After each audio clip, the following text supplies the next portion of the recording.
TV Travels.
As we gather together in faith, unity, and celebration para sa opisyal na opening ng ating Barangay South Signal Bazaar 2026. Bilang bahagi ng ating masayang pista para kay Nuestra Señora, sipag at mga produktong Proudly South Signal. To formally start this meaningful and exciting occasion, hinihiling po natin na lumapit yung mga ating officials. Okay. Para po, doon po sa ribbon, para po sa publiko. Oh.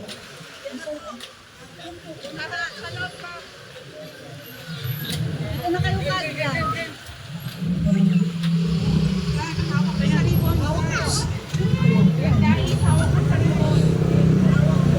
Ang ribbon na ito ay sumisimbolo hindi lamang sa pagbubukas ng ating bazaar, kundi ng mas matibay na samahan, suporta sa lokal na kabuhayan at mas buhay na komunidad ng South Signal. Sa bilang ng 3, sabay-sabay po tayong buksan ang isang masaya at matagumpay na selebrasyon. Ready? 3, 2, 1! Yay! Happy Fiesta! Ayan.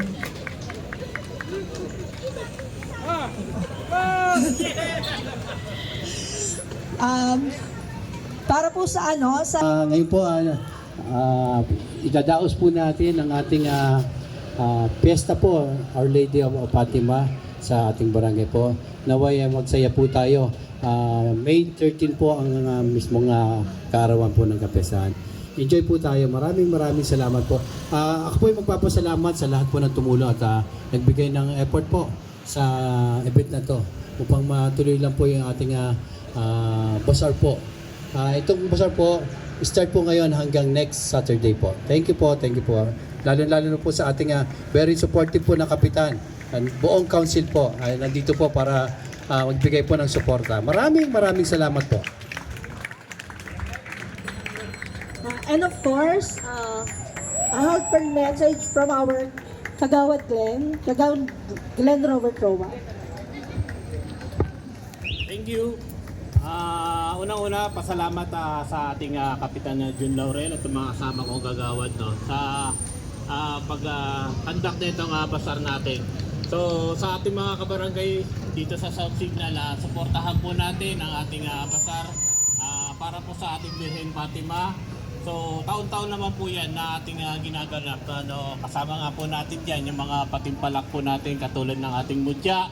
Mamaya meron po tayong gintong tinig sa Baliser Court. So yan po lahat ay para po sa ating mga kabarangay. Kaya suportahan po natin at marami pong salamat ulit sa inyo lahat. Salamat po.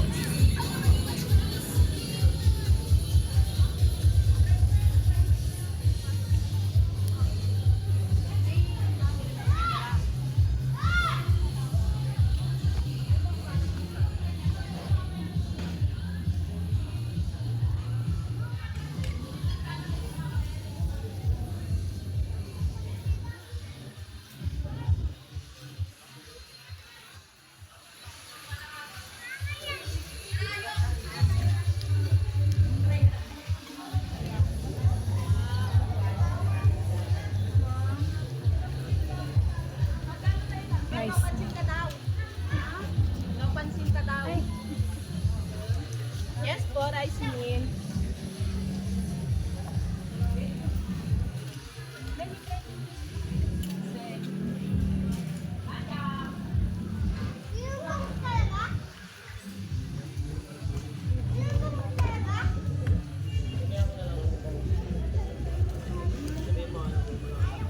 Malis na eh.